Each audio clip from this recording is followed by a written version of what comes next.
तव्हांजे हिन रोड रस्तनि ते केतिरा ई लॉन्ग मार्च थिया हूंदा, केतिरा ई माण्हू हितां मार्च कंदा, कराची ताईं सफ़र कंदा, पर नतीजे में पंजाबी का बि ॻाल्हि ॿुधण लाइ तयारु कोन्हे को।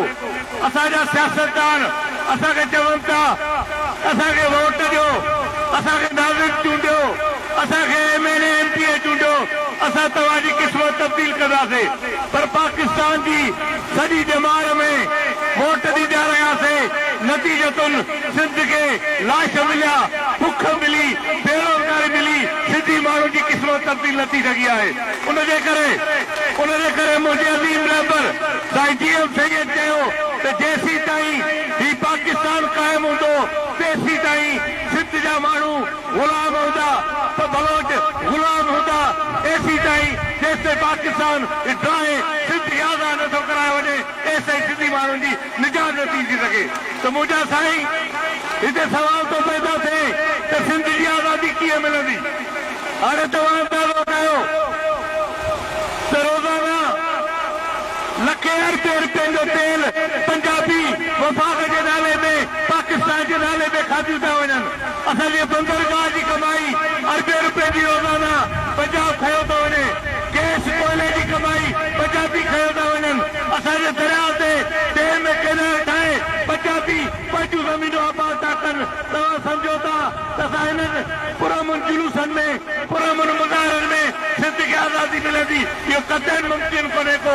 सॼी दुनिया जे अंदरि इहो कानून आहे त दुश्मन सां जंग थींदी आहे। तव्हां ॾिठो त बलोचिस्तान जे क़ौम परस्त जॾहिं पार्लियामेंट जी सियासत कंदा हूंदा त लाड़काणे जे भुट्टनि ऐं सरदारनि वांगुरु मुल्क जा सदर वज़ीर आज़म ऐं गवर्नर बि थी थिया, पर बलोचनि खे कुझु बि कोन मिलियो। उन वक़्तु बलोचिस्तान जी सरज़मीन पंहिंजे कुख मां शहीद बाला अकबरी खे पैदा थी करे, फिरोज़दार बुकी खे पैदा थी करे, जेके बंदूक खणी चवनि था पंजाबियो बलोचिस्तान ख़ाली कयो, बलोचिस्तान असांजी मिल्कियत आहे, बलोचिस्तान खे हर हिकु शइ ते बलोचनि जो हक़ आहे। ऐं उहा जंग शुरू थी वञे, पाकिस्तान जा हुकुमरान उनजे ऐलान कंदा था वठनि, पर बलोच चवनि था आज़ादी खां सवाइ असांखे ॿी का बि शइ न घुरिजे। अहिड़ी तरह सां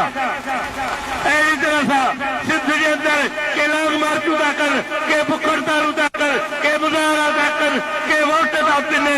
उन ई दौर में सिंध पंहिंजी कुख मां पंहिंजे पेट मां हिकु बहादुर पुट खे जनम थी ॾे, उहे वज़न जी आज़ाद आहे, बंदूक खणी मैदान में थो अचे।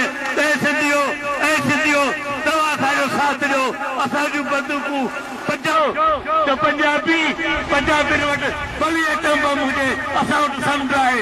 पंजाबियुनि खे दुनिया में कारोबार करण लाइ को बि जॻह कोन्हे को। असांखे पंहिंजा रोड रस्ता आहिनि, असांखे पंहिंजो समुंड आहे, असांखे ख़ुदा पंहिंजी ज़िंदगी खे ख़ुशहाल बनाइण लाइ सभु वसीला था कनि। ज़रूरत इन शइ जी आहे पंहिंजो लीडर बणियूं, GM साहिब खे पंहिंजो रहबर बणियूं, तव्हांजे असांजी ज़िंदगी तब्दील थी वेंदी। बाक़ी ॿी ॻाल्हि